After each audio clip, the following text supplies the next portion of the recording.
I still don't like talking about this. Even typing it out now, sitting in a warm apartment in the middle of the city, I get this phantom chill in my bones that has nothing to do with the thermostat. If you've never been to the deep north, to the real wilderness, you don't understand what silence is. You think silence is a lack of noise. It's not. Up there, silence is a weight. It's a physical thing that presses down on you, waiting for you to crack. I arrived at Outpost Blackwood on a Tuesday morning in mid-January. The bush pilot, a grizzled guy named Vern who looked like he'd been carved out of dried leather, didn't say much during the flight. The Cessna groaned against the wind the whole way, flying over an endless ocean of white treetops and jagged gray ridges. When we landed on the frozen lake about a quarter-mile from the cabin, Vern didn't shut the engine off. He just helped me unload my crates of MREs, fuel canisters, and gear onto the ice in a hurry. Radio check every morning at 0800, sharp. If you miss 2 in a row, we send a ranger, but don't miss. Weather turns quick out here. Ranger might not make it for days. I gave him a thumbs up, pulling my parka hood tight. He looked at me then, really looked at me, with this weird hesitation in his eyes. Keep the door bolted, kid. Wolves are hungry this year. Then he was gone. I watched the plane bank left and disappear over the tree line, the sound fading until the world just stopped. That was the first time I felt it. The isolation. It hit me like a punch to the gut. I was the only living thing for 200 miles. The hike up to the cabin was brutal. The snow was waist-deep in places, crusted over with a layer of ice that broke with a sound like a gunshot every time I took a step. The cabin itself was sturdy, built from dark logs that looked almost black against the snow, but it smelled stagnant inside, like dust and old pine resin. It took me 3 hours to get the wood stove roaring and the backup generator online. By 4 p.m., the sun was already dipping below the horizon. The twilight in the Yukon is long and blue, casting these stretched-out, distorted shadows that play tricks on your eyes. I decided to do a perimeter check before full dark, just to make sure the seismic sensors were accessible. I strapped on my snowshoes and headed toward the tree line. The air was so cold it burned my lungs, freezing the moisture in my nose instantly. I walked about 50 yards toward the first marker, enjoying the crunch of the snow, when I stopped dead. The silence was wrong. Usually, even in winter, you hear something. The wind in the boughs, the crack of freezing sap, the distant call of a raven. But this was absolute zero. It was like the forest was holding its breath. Then, I smelled it. It was faint at first, carried on a sudden updraft. It didn't smell like pine or wood smoke. It smelled sweet, sickly sweet, like meat that had been left out in the sun for a week. But that was impossible. It was 30 below zero. Nothing rots out here, it just freezes. I frowned, scanning the tree line. The smell got stronger, mixing with a coppery tang, like old blood. I took a few steps toward a dense cluster of spruce trees, my hand instinctively going to the flare gun on my belt. "Hello?" I called out. My voice sounded small, swallowed instantly by the trees. I looked down at the snow near the base of the spruce thicket. The powder was disturbed. Not the clean, rhythmic tracks of a wolf or a moose. It looked like something heavy had been dragged, leaving a wide, erratic trench in the snow. And right in the center of the drag mark, the snow wasn't white. It was stained a deep, crystallized pink. I leaned in closer, squinting against the dying light. The drag marks didn't lead away from the cabin. They led toward it, stopping right where I was standing before looping back into the woods. As I stared at the pink snow, a sudden sound shattered the silence from deep within the forest, a sharp cracking noise, like a heavy branch snapping under immense weight.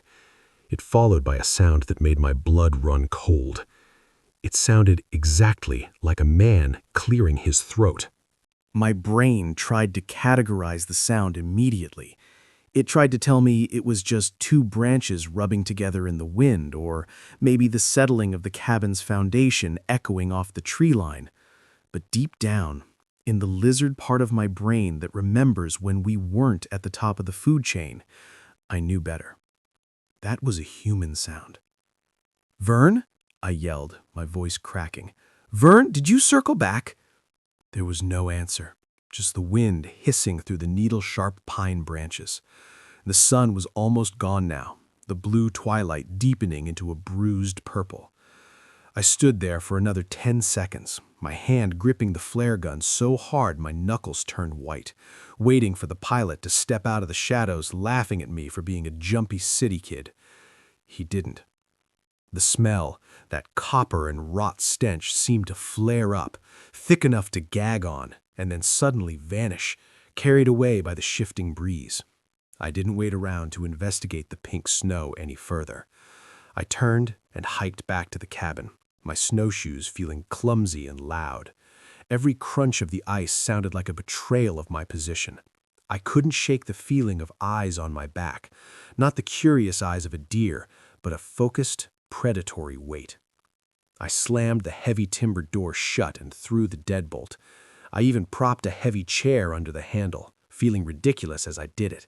"You're losing it," I told myself. "Day one and you're already spooked?" I heated up some beef stew on the wood stove, but I couldn't eat it. The memory of that smell killed my appetite.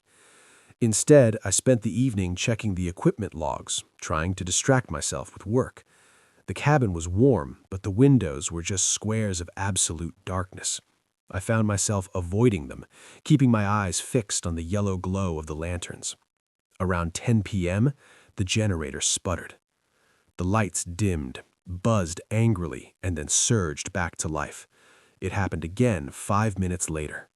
The rhythmic thrum-thrum-thrum of the diesel engine outside developed a hitch, a skipping beat that set my teeth on edge. That generator was my lifeline. Without it, I had no satellite uplink, no electric heat backup, and no light. I knew I had to go out and check the fuel line, but my body refused to move from the chair. I sat there, paralyzed, listening to the wind howl around the eaves. Then I heard it again. It came from right outside the front door, close, intimate. "Hello?" I stopped breathing. It wasn't Vern's voice. It wasn't a ranger. It was my voice. It was the exact same pitch, the exact same hesitant inflection I had used out by the tree line hours ago. It sounded like a recording played back on a degraded tape, flat, hollow, and utterly devoid of emotion. "Hello?" it repeated, closer this time, as if the speaker was pressing their lips against the crack in the doorframe. I grabbed the flare gun off the table, aiming it at the wood. "Who is that?" I shouted, trying to sound dangerous. "I'm armed." Silence. Long, stretching silence. Then a soft, wet sound. Slap, slap, slap, like a wet towel hitting the floorboards. The footsteps moved across the porch, heavy and deliberate, and then faded as whatever it was stepped off into the snow. I didn't sleep that night. I sat in the corner of the room with the flare gun in my lap, jumping at every creak of the logs. When the sun finally dragged itself over the horizon the next morning, bathing the world in harsh, blinding white light, I felt foolish. The terror of the night feels almost embarrassing when seen in the daylight. I convinced myself it had been a hallucination, audio pareidolia, the brain making patterns out of wind noise. I geared up and went outside to check the generator. The air was crisp, the sky a piercing blue. I walked around the side of the cabin to the shed where the generator was housed. The metal housing of the generator was dented, not scratched, dented inward, as if something had struck it with tremendous force. But that wasn't what stopped me cold. About 20 feet past the generator, near the edge of the clearing, stood a lone, dead birch tree. It was tall and spindly, stripped of bark. Jammed into the fork of the tree, nearly 12 feet off the ground, was a coyote. It wasn't just stuck there. It had been impaled on a broken branch, driven through the ribcage with such violence that the branch protruded from the animal's spine. The carcass was frozen solid, twisting in the wind like a macabre wind chime. Its entrails had been pulled out and draped festively around the lower branches, frozen in long red icicles. I stared up at it, my breath catching in my throat. A bear couldn't do that. A wolf couldn't do that. To put the animal that high, whatever did this had to be standing on its hind legs, and it had to be tall, impossibly tall. I looked down at the base of the tree. The snow was trampled, packed down hard, but among the chaotic mess of prints, I saw one distinct. It was deep, sunk inches into the hard crust where my snowshoes barely made a dent. It looked like a human footprint, bare, long-toed, and agonizingly narrow. And it was easily 20 inches long. I stood there staring at that footprint until the cold started to seep through the soles of my boots. My mind was doing gymnastics trying to rationalize it. A bear, I told myself. A bear with a deformed paw. A bear that slipped and dragged its foot. But bears hibernate, and bears don't impale coyotes 12 feet up a tree for decoration. I backed away slowly, keeping my eyes on the tree line, feeling exposed. The forest felt different today. Yesterday, it had felt empty. Today, it felt crowded. It felt like a stadium with the lights off, thousands of eyes watching the single performer in the center. I spent the rest of the morning fortifying. I checked the bolts on the windows. I moved the heavy oak table in front of the door. I even found an old axe in the woodpile and sharpened it until the edge gleamed, keeping it within arm's reach at all times.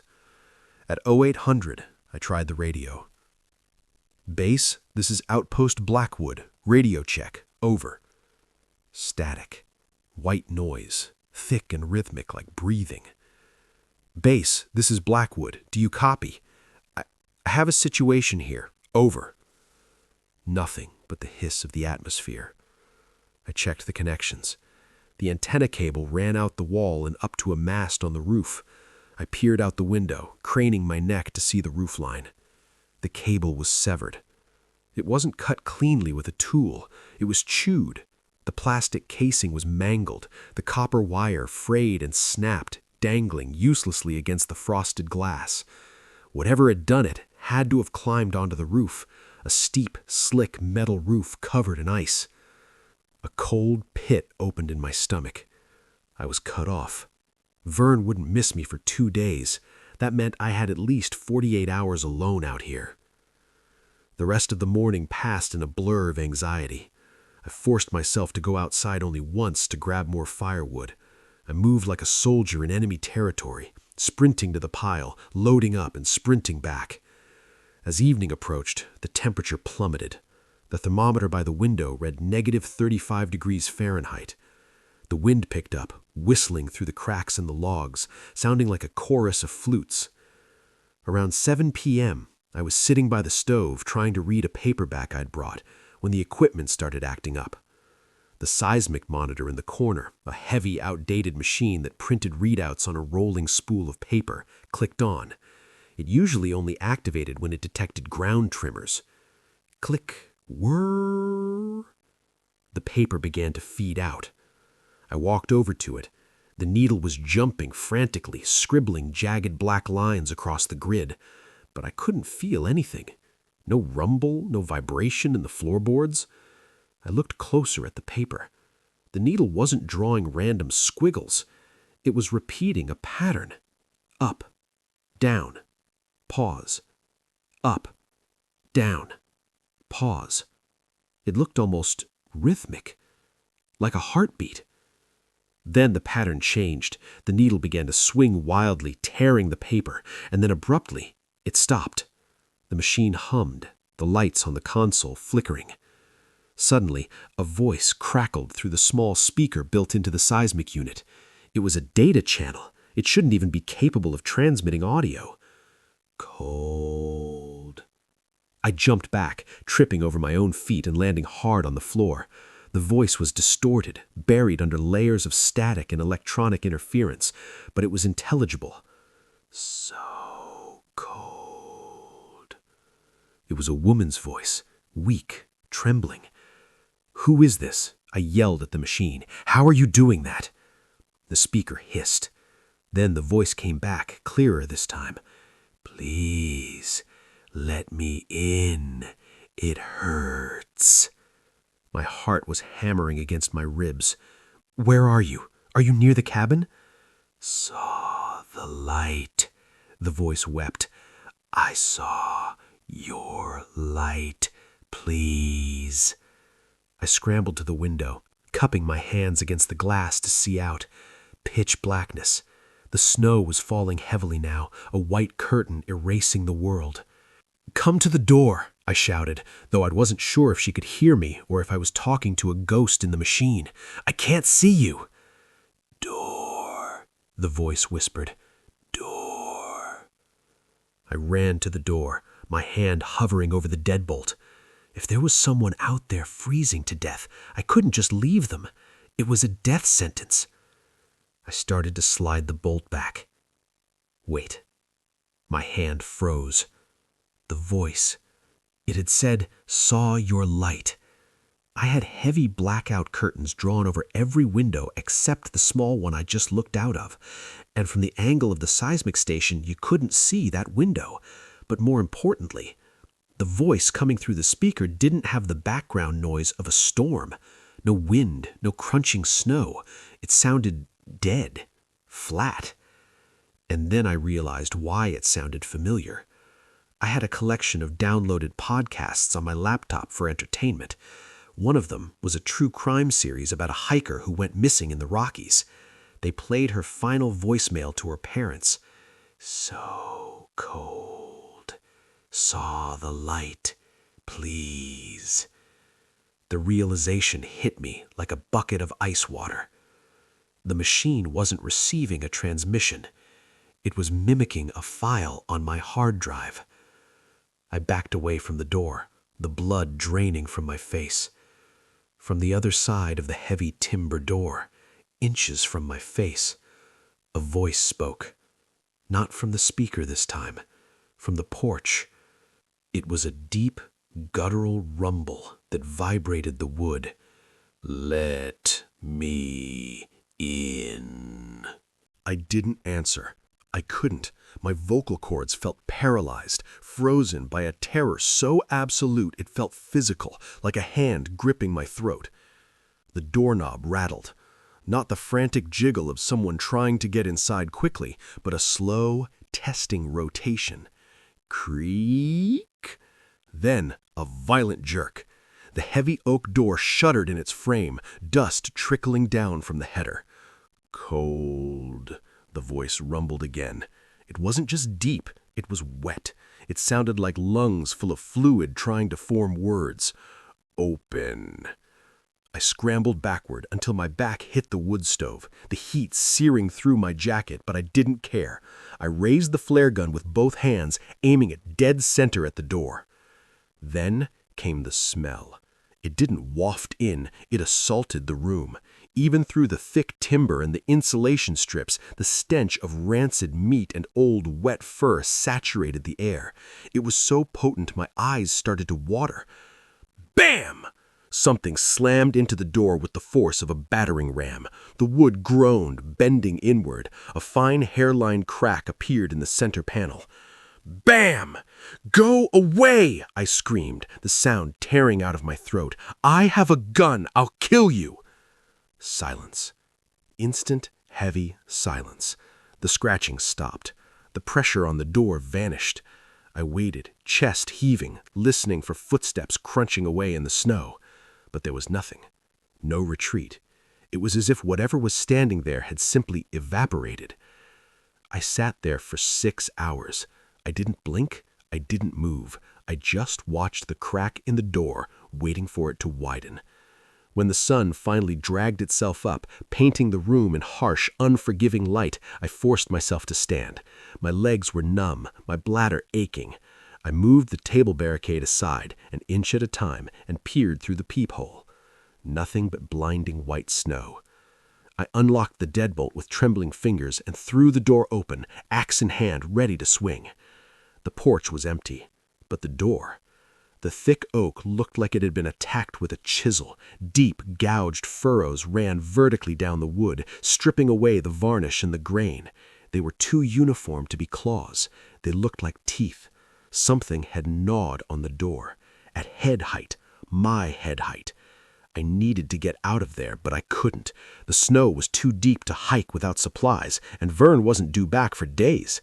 My only option was to secure the perimeter and wait.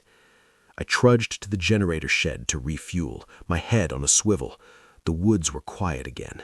Too quiet. Inside the shed, the air was thick with the smell of diesel. I grabbed the jerry can and started pouring, my hands shaking so bad I spilled fuel on my boots.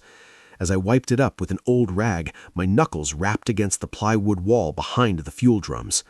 It sounded hollow. I frowned. The rest of the shed was solid log and frame. I pushed on the plywood. It gave slightly. Driven by a sudden morbid curiosity, I wedged the edge of the axe behind the panel and pried it loose. It popped off with a rusty screech, revealing a small cavity between the studs. Sitting in the insulation, wrapped in a heavy, grease-stained plastic bag, was a black notebook. I pulled it out, my heart hammering a new rhythm against my ribs. It was a standard-issue field log, the kind geologists use. I flipped it open. The first few pages were boring. Rock samples, magnetic readings, weather data. The date was from 3 years ago. Then, about halfway through, the handwriting changed. It went from neat block letters to jagged, frantic scrawls. November 12th. The equipment is wrong. The sounds are wrong. I hear the wind talking. November 14th.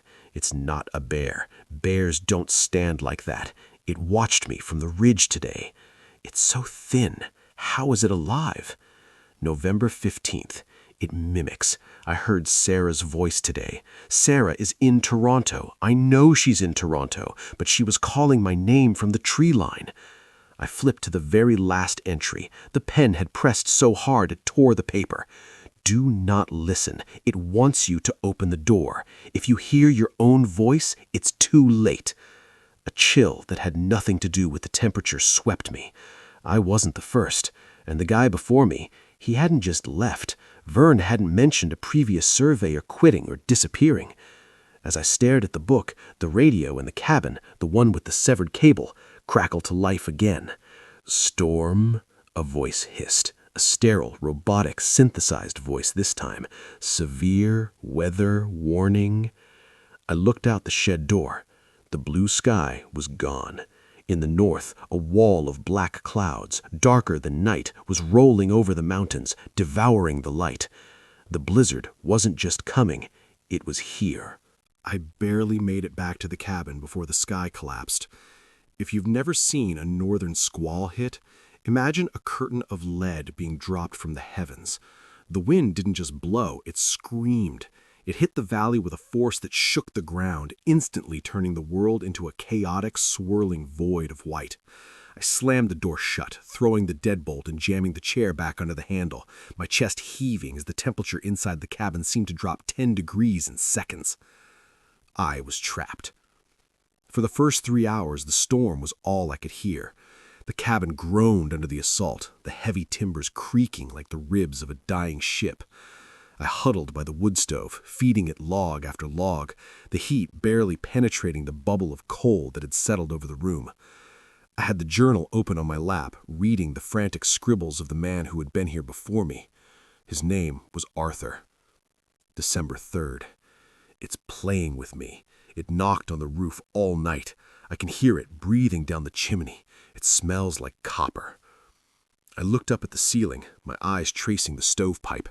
The wind howled across the opening, creating a low, mournful flute sound.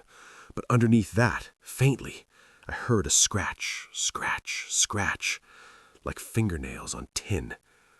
I turned up the volume on my courage and tried to ignore it. "Just the wind," I whispered, "just ice sliding off the metal." Then, the lights flickered. The generator was fighting the cold. The bulbs dimmed to a sickly orange, buzzed and surged back to white. I held my breath. If the power died, the electric perimeter heaters would fail. The wood stove was good, but in minus 50 degrees Fahrenheit with wind chill, it wouldn't be enough to keep frostbite away from the extremities of the room. I went to the window, the one facing the generator shed. I peeled back the edge of the blackout curtain. There was nothing, just a wall of white moving horizontally at 80 miles an hour. I couldn't see the shed. I couldn't even see the railing of the porch 5 feet away. But as I stared into the maelstrom, a shape detached itself from the white. It wasn't walking on the ground. It was moving past the window, suspended in the air. A long, gray limb, thin as a birch sapling, but ending in a hand the size of a shovel, pressed against the glass. I recoiled, stumbling back, knocking a lamp off the table. The hand didn't bang, it didn't smash, it just rested there. The fingers were impossibly long, with too many joints pressing gently against the frost. And then, a face pressed against the glass, right above the hand. It was upside down. It hung from the roof eaves like a bat, its neck elongated and twisted. The skin was pulled tight over a skull that looked too small for its body, the lips pulled back to reveal gums black with frostbite. But the eyes were worst. They were milky white, blind, cataract-covered orbs that stared right through the curtain, right through me. It opened its mouth, and through the double-pane glass, over the roar of the blizzard, I heard it. Arthur? It wasn't mimicking me anymore. It was mimicking him, the man from the journal. The voice was high, terrified, pleading. Arthur, let me in. Arthur, it's cold. Please. I scrambled for the flare gun, my hands shaking so bad I almost dropped it. I aimed at the window, shouting, "Get away! Get away!" The face didn't flinch. It just smiled. A wide, impossibly stretching grin that split the skin of his cheeks. Arthur, check the generator. Arthur, the lights. The lights in the cabin suddenly died. Complete darkness, save for the orange glow of the dying embers in the stove. The hum of the refrigerator stopped. The electric whine of the heater fans cut out. The silence from the electronics was deafening. Oops, the voice outside giggled, a wet, gurgling giggle. Lights out. I stood in the dark, the flare gun pointed at the invisible window, listening to the wind and the slow, rhythmic tapping of a single long fingernail against the glass. Tap, tap, tap. Then, from the radio in the corner, the one with the cut cord, the one that had no power, a burst of static erupted, loud and violent in the quiet room. Come out and play. I stared at the dead radio, the orange light of the display completely black, yet the static hissed like a nest of angry snakes. The voice, that digital, synthesized mockery of human speech, cut through the white noise one last time. Cold inside, colder outside. Then, with a pop that sounded like a light bulb shattering, the speaker cone blew out. A wisp of acrid blue smoke curled up from the casing. The silence that followed was heavy, broken only by the wind hammering against the logs. But the creature at the window was gone. The pressure on the glass, that feeling of being observed by something ancient and hungry, had lifted. But I wasn't relieved. I was terrified, because now I didn't know where it was.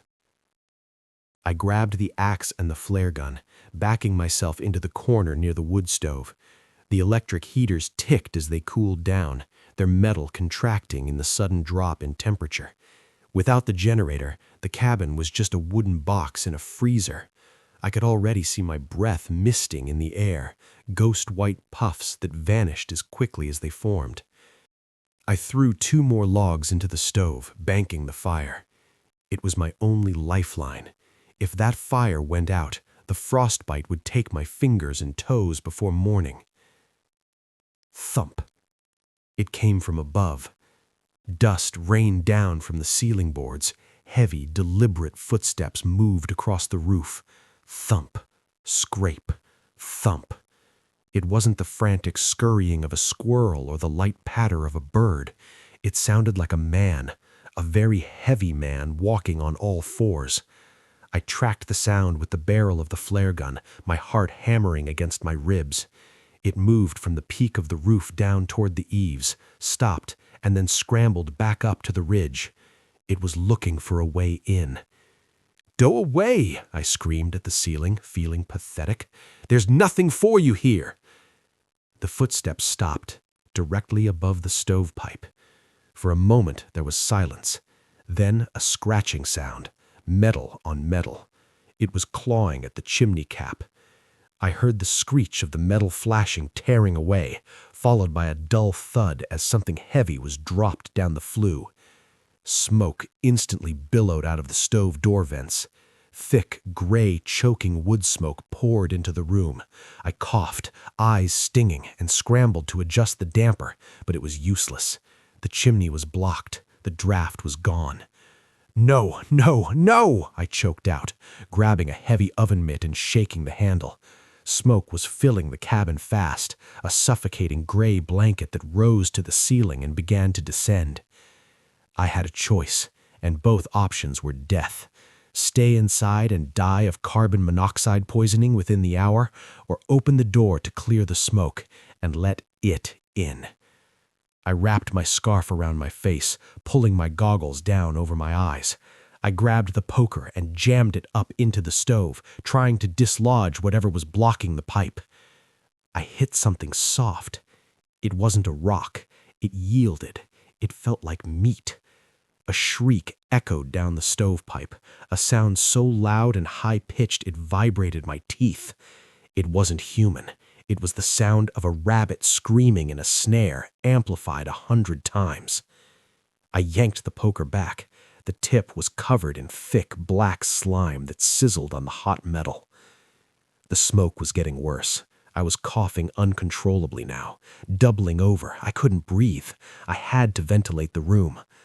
I crawled across the floor, keeping my head low where the air was slightly clearer.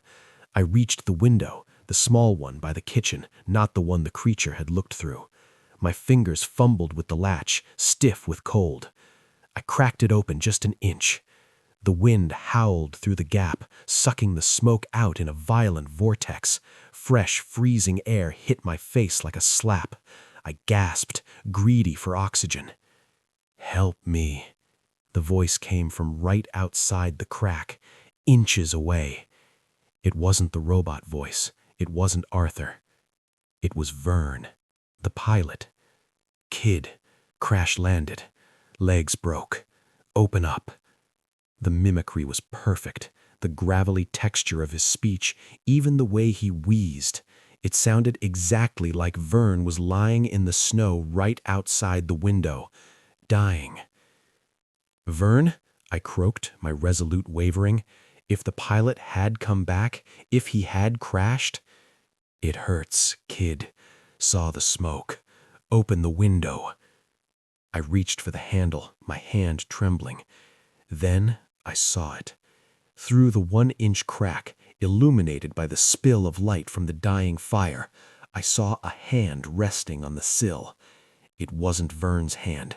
It was gray, elongated, and tipped with black claws that were gently, rhythmically tapping against the wood.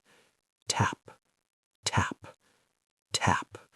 And the wrist was bent at an impossible angle, as if the arm was broken in 3 places. "Open up," the Vern voice whispered, but the tone shifted. The pain dropped away, replaced by a low, vibrating hunger. "I'm starving." I slammed the window shut with every ounce of adrenaline-fueled strength I possessed.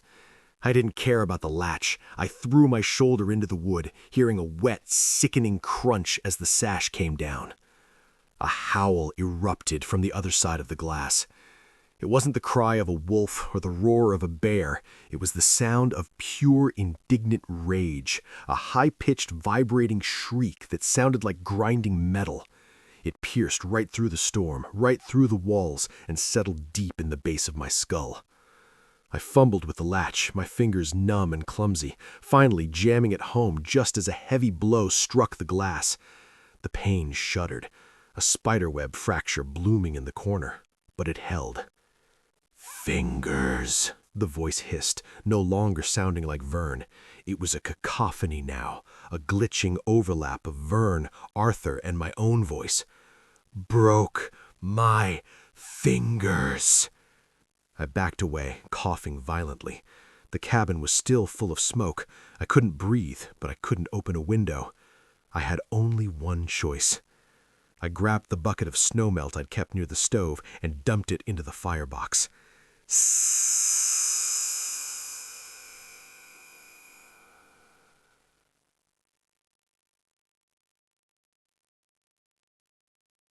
A geyser of steam and ash exploded outward, blinding me.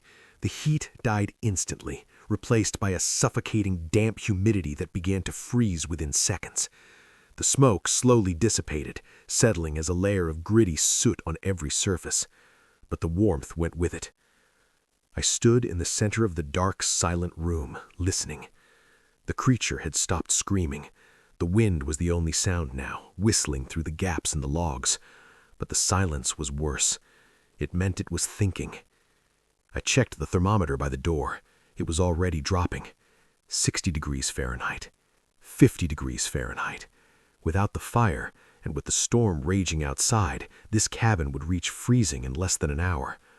The isolation hit me again, heavier than before. The creature didn't need to break down the door to kill me. It had already won. It had blocked the chimney. It knew I would have to put out the fire. It was flushing me out. I grabbed my parka, zipping it up to my chin. I pulled on my heavy boots, lacing them tight with trembling hands. I found the flare gun on the floor where I'd dropped it and shoved it into my pocket. Then I picked up the axe. The handle was cold, the wood grain biting into my palm. Thump. The roof again. This time it wasn't walking. It was tearing. Reap. The sound of shingles being clawed off was distinct. It was digging, right above the sleeping loft. Cold in there, the voice taunted, muffled by the layers of wood and insulation. Ather came out. Why don't you? I shined my flashlight up at the ceiling boards. They were bowing under the pressure. Dust and sawdust rained down in a steady stream. I could hear the wood splintering, the groan of nails being pulled free. It was coming in through the roof. I had to move. I couldn't stay in the cabin. It was a trap. My only chance was the generator shed. It was a solid structure, windowless, and, most importantly, it had the backup diesel heater unit stored in the corner. If I could get there, lock myself in, and get the generator running, I could turn on the floodlights. Maybe the light would scare it. Maybe the noise would drown out the voices. It was a 40-foot sprint through a blizzard in waist-deep snow with a monster waiting in the dark. I moved to the front door, my heart hammering so hard I thought I might pass out. I gripped the axe with both hands. 1, 2, crack. Above me, a ceiling board snapped. A long gray arm, thin as a rail, punched through the wood and insulation, groping blindly into the loft. Found you. I didn't wait for 3. I ripped the chair away from the door, threw the deadbolt, and kicked the door open. The wind hit me like a physical wall, knocking the breath out of me. The world was a swirling vortex of white and black. I couldn't see the shed. I couldn't see anything. I lowered my head and ran. I hit the snow hard, my boots punching through the wind-hardened crust and sinking into the powder beneath. It was like stepping into quicksand. I stumbled, my face planting into the drift, the ice crystals scouring my skin like sandpaper. The cold was absolute. It wasn't just temperature, it was a physical presence that sucked the heat from my body the instant I left the cabin. The wind roared in my ears, a deafening white noise that drowned out my own ragged breathing. But it didn't drown out the sound behind me. Whoomp! A heavy, wet impact shook the ground. It had jumped. It had leaped from the roof of the cabin, clearing the porch railing, and landed in the snow less than 10 feet behind me. I scrambled up, my limbs flailing, panic overriding every other instinct. I didn't look back. I knew if I looked back, I would freeze. I would see it standing there, tall and gray and starving, and my mind would snap. Run, rabbit, run. The voice was right at my ear. It wasn't shouting over the wind. It was whispering, as if the creature was running alongside me, leaning in to taunt me. It was using a nursery rhyme cadence, a distorted, playful sing-song that made my stomach churn. I lunged forward, fighting the snow. Every step was a battle. My thighs burned, my lungs screamed for air that wasn't full of ice shards. The shed was only 40 feet away, but it looked like a mile. The outline of the structure was barely visible through the swirling whiteout. Something snagged my ankle. I pitched forward again, slamming into the ground. I rolled onto my back, the axe raised, screaming a challenge that was instantly swallowed by the storm. I saw it then. For a split second, illuminated by a flash of lightning, or maybe just a trick of the snow, I saw a silhouette towering over me. It was impossibly thin, its limbs elongated like stretched taffy. It was hunched over, its spine curving in a jagged arc. And it was fast. It didn't walk, it flowed. It darted to the left, circling me, moving with a jerky, unnatural speed that defied physics. It was toying with me. It could have killed me right there in the snow, but it didn't. It wanted the chase. I scrambled backward on my elbows, kicking at the snow until my back hit the rough plywood of the shed. I fumbled for the latch. My fingers were useless blocks of wood. I clawed at the metal handle, ripping a glove, skin sticking to the frozen steel. "Open it," the voice hissed from the darkness to my left. "Help me." A latch gave way with a screech of rusted metal. I threw myself inside, slamming the door shut and throwing the heavy iron bolt just as a massive weight slammed against the other side. Boom! The entire shed shook. Dust rained down from the rafters. The smell of diesel fuel was overwhelming in the confined space, burning my nostrils, but it was better than the smell of the thing outside. I collapsed against the door, sliding down to the floor, gasping for air. My heart was beating so hard my vision pulsed. I was safe. For a moment.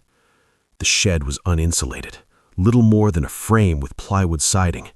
It was freezing, but it was out of the wind. I fumbled for my flashlight, clicking it on. The beam caught through the darkness, illuminating the generator, the stacks of fuel drums, and the workbench. I needed heat. I needed light. I crawled over to the generator. It was a beast of a machine, bolted to the concrete slab floor. I checked the fuel gauge. Half full. Enough for a week. I found the primer bulb and pressed it. Squish. Squish. I grabbed the pull cord. Rip. Nothing. I pulled again. Rip. The engine sputtered and died. "Come on," I pleaded, tears freezing on my cheeks. "Please." Boom! The engine roared to life. The shed vibrated with the power. I flipped the breaker for the internal lights, and a single naked bulb swung to life above me, casting harsh, swinging shadows. I slumped against the wall, laughing hysterically. I had power. I had a heater. I had light. Then the generator engine skipped a beat. Chug. Chug. Whirr. It smoothed out, but the rhythm was different. It was heavier. I looked at the exhaust vent on the wall. It was vibrating. And then, over the roar of the diesel engine, I heard a sound that stopped my heart. It was the sound of metal tearing. I looked up at the roof of the shed. The plywood was bowing inward. The nails were popping, shooting out like bullets. It wasn't trying to get in through the door. It was peeling the roof off the shed like the lid of a sardine can. And as the first sheet of plywood ripped free, exposing the swirling white vortex of the storm above, a long gray hand reached down, dangling directly over the generator spark plug. Lights out. The wire snapped with a sound like a pistol shot. The generator didn't just stop, it died violently. The pistons seized, the heavy iron frame shuddered, and the roar of the engine was instantly replaced by the high-pitched keening of the wind. The single light bulb above me flared white-hot for a fraction of a second, pop hissed, and plunged the shed into absolute, suffocating darkness. I was blind, but I wasn't alone. The roof screamed. Above me, the plywood sheet was ripped away completely, vanishing into the storm like a leaf. The blizzard poured in, a vortex of snow and ice that swirled in the sudden vacuum, and descending through that hole, blocking out the gray swirling sky, was it. It dropped into the shed with a heavy, wet thud that shook the concrete slab. I scrambled backward, my boots slipping on the oil-stained floor until my back hit the workbench. I fumbled for the flare gun in my pocket, my fingers numb and clumsy. A flash of lightning illuminated the shed for a split second, burning the image into my retinas forever. It was standing between me and the door. It had to be 9 feet tall, its spine twisted and hunched so that its head hovered level with mine. It was naked, its skin a taut, gray parchment stretched over a skeletal frame that looked like it shouldn't be able to support life. Ribs poked through the skin like knives. Its arms were too long, dangling past its knees, ending in those black, frost-bitten claws. But the face, God, the face. It didn't have lips. It had chewed them off. The teeth were exposed in a permanent bloody grin, long, yellow, and jagged. Its nose was a sunken pit of rot, and the eyes were gone, just empty black sockets that somehow saw everything. "Warm," it whispered. The voice didn't come from its mouth. Its jaw didn't move. The sound seemed to vibrate from its chest, a deep rattling purr that mimicked the exact tone of my mother's voice. "Warm now." It took a step toward me. The smell hit me then, a wave of carrion, sulfur, and old wet earth. It was the smell of a grave opened too soon. It reached out, a hand the size of a catcher's mitt closing around the barrel of the generator. It squeezed. The heavy steel housing crunched like tinfoil. "Eat," it gurgled, shifting to Vern's voice again. "Eat, eat, eat." I pulled the flare gun free. I didn't aim. I couldn't. I just pointed it into the darkness where that gray shape loomed and squeezed the trigger. Thump, hiss. The flare didn't hit the creature. I missed. The magnesium slug slammed into the stack of diesel drums against the wall. For a heartbeat, there was nothing but the blinding red glare of the burning flare, casting long, dancing shadows that made the creature look like a writhing demon. It shrieked, a sound of pure auditory pain, and shielded its face with its long arms. It hated the light. Then the heat reached the fumes. Whrum! The explosion wasn't a movie fireball. It was a concussive wave of pressure and heat. The lid of the nearest drum blew off, spraying burning diesel fuel across the shed. The creature roared, a sound that vibrated in my chest as the flaming liquid splashed across its legs. It thrashed wildly, smashing the workbench, its claws tearing through wood and metal alike. I was thrown sideways, slamming into the wall. The air was instantly sucked out of the room, replaced by searing heat and black, oily smoke. The shed was turning into an oven. I couldn't see the door through the wall of fire. The creature was a silhouette of flailing limbs in the inferno, screeching in a voice that cycled rapidly through a dozen different people, men, women, children, all screaming in agony. I saw a gap in the plywood wall where the creature had loosened the siding earlier. I threw myself at it, leading with my shoulder. The wood splintered. I tumbled out into the snow, face first. The cold hit me instantly, shocking my system. I rolled away from the shed, gasping for air, coughing up black soot. Behind me, the structure was a torch. The flames roared up into the blizzard, defying the wind, casting a flickering orange glow across the white wasteland. I scrambled to my feet, adrenaline masking the pain of the burns on my face and hands. I had to get back to the cabin. I had to get the axe. I had to... A shadow detached itself from the fire. The creature burst through the burning wall of the shed. It was on fire. Patches of its gray skin were blackened and peeling, and the oil on its legs was burning with a blue-orange flame. It didn't care. It didn't stop. It turned its eyeless sockets toward me, mouth opening to reveal rows of needle teeth. It ignored the fire consuming it. It only wanted one thing. It dropped to all fours and sprinted. I didn't outrun it. You don't outrun something that moves like liquid mercury, even when it's burning. I hit the porch steps of the cabin, my boots slipping on the ice, and I felt the heat before I felt the impact. It hit me from behind like a freight train made of hot iron. We crashed through the front door, wood splintering, the heavy oak frame shattering inward, and sprawled onto the cabin floor. The smell was instant and overpowering, burning hair, ozone, and that sickly sweet rot, now cooked into a thick, choking musk. I scrambled backward, kicking wildly. The creature was writhing in the center of the room. The diesel fuel had soaked into its dry, papery skin, acting like a wick. It was a bonfire in the shape of a man. It thrashed, knocking over the table, its long, burning limbs flailing. It wasn't screaming anymore. It was laughing. "Warm!" it shrieked, the voice oscillating between a child's giggle and a deep, demonic growl. "So warm!" The fire jumped. It caught the curtains. It caught the dry timber walls. The cabin, dried out by decades of wind and cold, went up like a matchbox. I grabbed the axe from where I'd left it near the wood stove. The handle was hot to the touch. The creature stopped thrashing. It pushed itself up on its charred, skeletal hands. Its head, now a blackened skull with those two empty staring sockets, snapped toward me. The fire had burned away the mimicry. There were no lips left to form the words, but the sound vibrated in the air, echoing inside my skull. "Arthur, Vern, you!" It lunged. I swung the axe. I didn't aim for the head. I swung blindly, a desperate primal arc of steel. The blade bit deep into its shoulder, hitting bone with a sickening crack. The creature howled, a sound of pure static-filled agony that shattered the remaining windows. It backhanded me, a blow that felt like being hit with a baseball bat. I flew across the room, slamming into the wall, the breath driven from my lungs. My vision swam. The room was a kaleidoscope of orange and black. The heat was unbearable. My parka was smoking.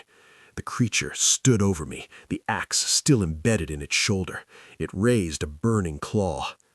Then the roof gave way.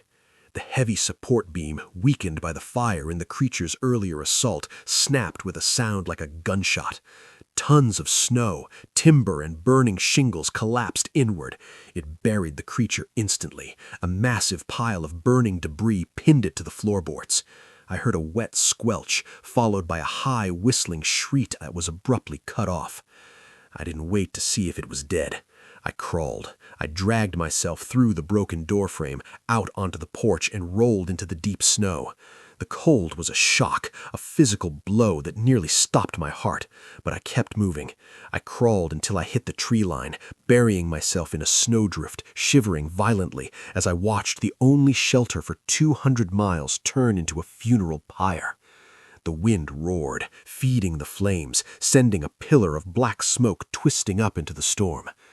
I don't remember much after that. I remember the cold. I remember the darkness.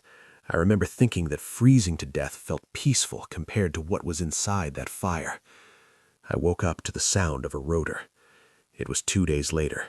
Vern had seen the smoke. He'd risked the tail end of the storm, bringing a ranger team with him. They found me half buried in the snow, severe frostbite on my hands and feet, barely clinging to life. They airlifted me to Whitehorse. I spent 3 weeks in the ICU and another 2 months in rehab. I lost 2 toes on my left foot and the tip of my right ear. The official report said it was a generator explosion. They said the isolation got to me, that I'd hallucinated the attack, set the fire by accident, and nearly killed myself. They said the animal remains found in the ashes were likely a bear that had been trapped inside during the blaze. But I know what I saw, and I know what I heard. When they pulled me out of the snow, Vern leaned close to check my pulse. He was shouting to the medic, his voice rough and urgent. But for a split second, as I drifted between consciousness and the void, I heard something else. Below the sound of the helicopter blades, below the wind, a voice whispered in my ear. It wasn't Vern's voice. It was mine. Still hungry.